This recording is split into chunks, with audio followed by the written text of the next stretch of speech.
Please don't. Stop. Oh wait. Fucking dumbass, bro. Oh no. Hey everyone, Aguni here, and welcome to my updated Magic base guide. Before we get started, just to let you guys know, I will provide timestamps in the description in case you just want to skip around. In the video, we'll be going over what you'll be doing as base, as well as the gear and recommendations. But first, we need to go over some of the updates since my last AoD guide. So without further ado, let's get into it. The first update that we're going to touch on is how we handle the ice prison mechanic. With the release of the power burst of acceleration potions, players can now free themselves from the ice prison. This is done by following 3 simple steps. First, when you get the message that you're being iced, you want to freedom and then move away from the DPS pile. Once you've moved away from the DPS pile, you want to sit and wait there until the icicles spawn. Once the icicles have spawned, then you want to sit from your power burst of acceleration and then just bladed dive out of it. And it's really that simple. In this clip, you'll see me get stunned right about here. Freedom, move. Finish my lure. Right, it hit me, drink the power burst, bladed dive out. And that's all there is to it. If you mess it up, it's really not the end of the world. Just try to get away from the DPS pile and pray protect from melee to mitigate the bleed. Alright, so next we're going to talk about the team composition. In the last video, I stated that there was 1 base, 1 Chen, 2 magic MTs, and 2 melee MTs. Since then, the meta has changed to 1 magic base, 1 Chen, 1 free melee or Quaker, formerly known as the Hammer, 1 magic MT, and 3 melee MTs. And just as a side note, some teams do opt to use 4 melee MTs, so that will include a melee Umbra. Alternatively, there are teams that use Chen bases, however I won't really be going into detail about those teams since we're focusing on magic base in this video. So lastly, we're going to talk about the essence of finality. As I'm sure most of you watching this video would know, Jagex released the essence of finality a couple weeks ago. In addition to the great stats that this item boasts, you can also do a weapon spec at any tier of that style weapon. So I can do a Gothic staff spec with tier 97 damage using the Inquisitor staff, for example. So as base, you'll want at least 2 of these amulets, however you only really need 1. The first one you would need for the Superior Stashes Warhammer spec, and the second one for the Gothic staff spec. However, if you can't afford both, I would prioritize getting the Stashes Warhammer one. After all, you can always just use the Gothic staff itself. However, getting tier 97 damage with it is sweet. So those are pretty much the changes that have been introduced since my last AoD guide. There's the acceleration pot for freeing yourself from ice, the EOF, and the changes in team composition. Now that we've gotten that out of the way, let's jump into the fun part. Now of course, before we jump in, I want to go over what skills and gear I recommend if you plan on basing AoD. If you're already familiar with the basic presets and like PVM invention perks, feel free to go ahead and ignore this part. Those of you who aren't can use this as a basic guideline for the type of gear you'd want to bring. It would be kind of silly for me to read all of these off to you, so I'm going to leave it up for a couple of seconds for you to pause and take note of any information you might need from it. I'm also going to leave this preset up for you guys as a guideline for what a good AoD base preset should look like. Beginning base, I highly recommend bringing a pack mammoth, as mammoths are great because they're not only beasts of burden, but they also allow you to heal from solid foods without losing adrenaline. So in other words, they're the total package because they bring the heals and they also allow you to do great DPS while still bringing a beast of burden. Now that we're all caught up and we've got our gear, we're ready to go. So let's take a look at the fight phase by phase and break down what it is exactly that you'll be doing as base and what's going to be expected of you. So naturally as base, you're going to be Nex's primary target. You're going to be taking the brunt of her attacks. So when it comes to getting started, I would say the most important part is your positioning. This is also the part where I see learner bases mess up the most. You don't want to start the fight in the wrong position and end up walking next all over the arena, because it makes the kill sloppy. So the correct starting position is 2 squares west of the flowing energy in the center. You're going to stay in this position until 600k unless you get the smoke lines. If you do happen to mess it up, don't panic. When element starts, she's going to recenter. Just get into the correct position during the elements. So your only jobs during phase 1 are to tank next and to help DPS her down into phase 2. So positioning being the first important part of basing, the second would naturally be surviving. Next doesn't have a set attack pattern, so this is a part that you actually have to pay attention to. Being that Next attacks with both melee and mage, to most easily survive you're going to need to learn the prayer flip, and specifically between melee and mage pairs. Nex's melee attacks hit instantly, whereas her magic attacks have a slight delay between the animation and the impact. Therefore you primarily want to camp melee and switch to mage as needed, and then switch right back to melee after the hit. What many players do is begin by camping protect from melee, and gradually learn to flick between prayers as they become more familiar with the animations. This was actually the method that I ended up choosing, and I can't really advise for or against it, but if you do try it, be prepared to go through a lot of food. Alternatively, you can practice prayer flicking at other bosses such as Araxi.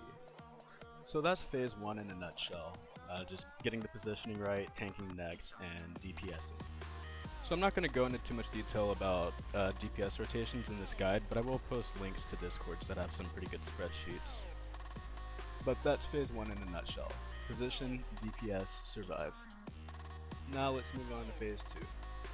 So phase 2 is really the only phase where things start switching up a little bit. So here your job again is to help damage next enough to phase into phase 3, but you're also going to be helping out the Glacies and Cure minion tanks with their amalgamations. So there are a few ways to do this.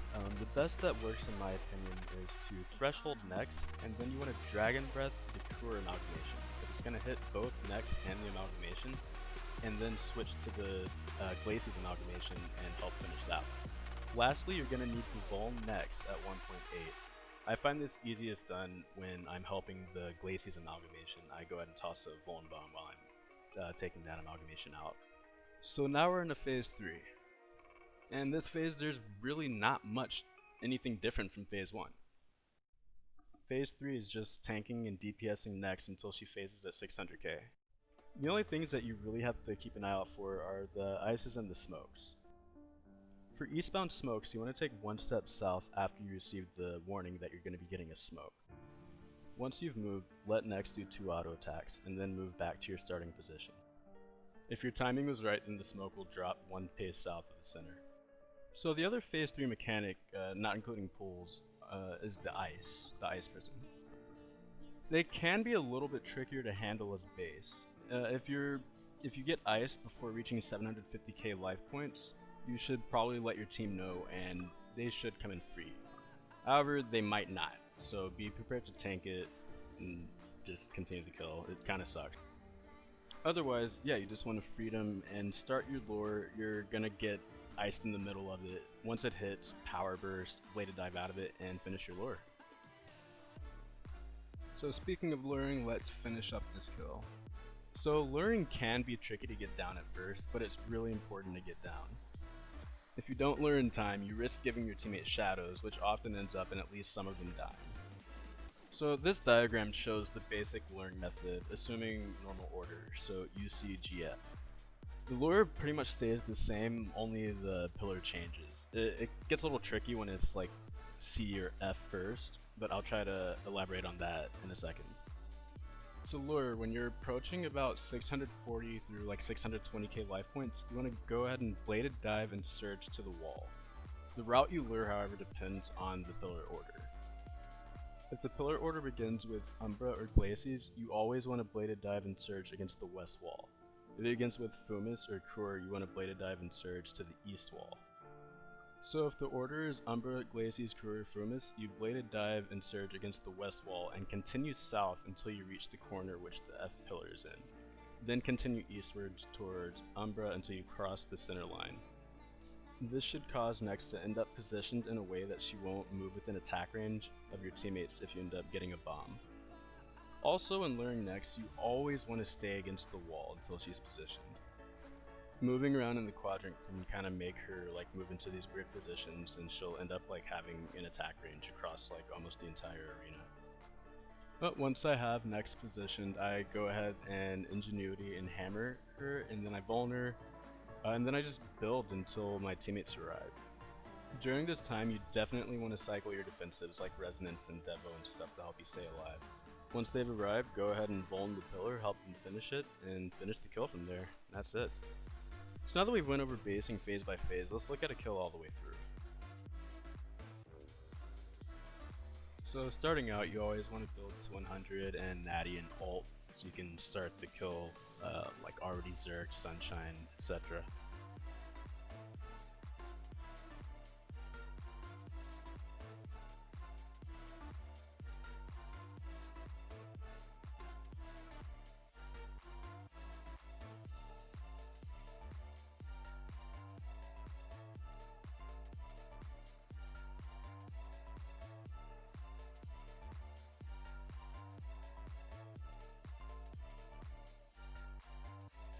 So I forgot to mention this earlier in the guide, but you want your team to shard at this part, where Nex is invulnerable before she phases into phase 2.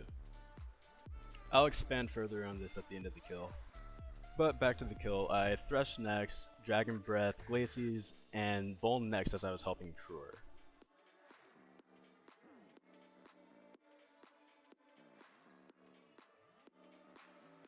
Then, as I mentioned earlier, I basically repeat phase 1. I sun, build up, and just DPS Nex until we reach 600k.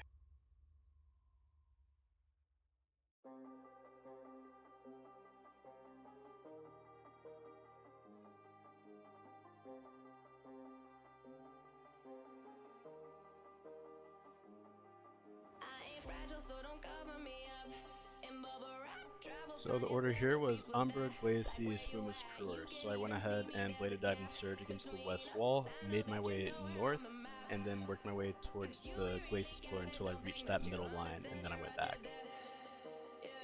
So I kind of waited to use my defensives here because there was a pull up, and pulls cancel your defensives, so it kind of sucks, but you just kind of have to like heat up until the pull goes off and then start cycling your defensives. So it looks like I hammered a little bit late here. I mean, I still got it in time, but like later than I normally would. I also missed vulning the pillar, which happens. If base gets bombed, then you're not really expected to vuln the last pillar.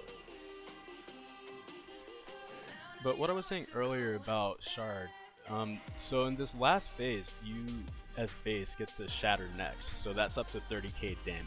So you definitely want your team to shard during phase 2.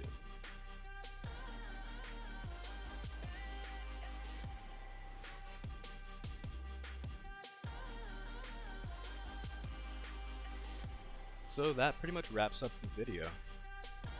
We covered the recent updates that have changed how we do AoD, like the acceleration pots and the ice prison, EOF, so on and so forth.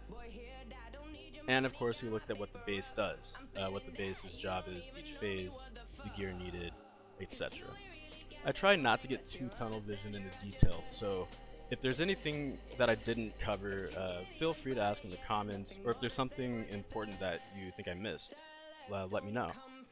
I would love to hear back from you guys, so if there's anything more you'd like to see, please let me know.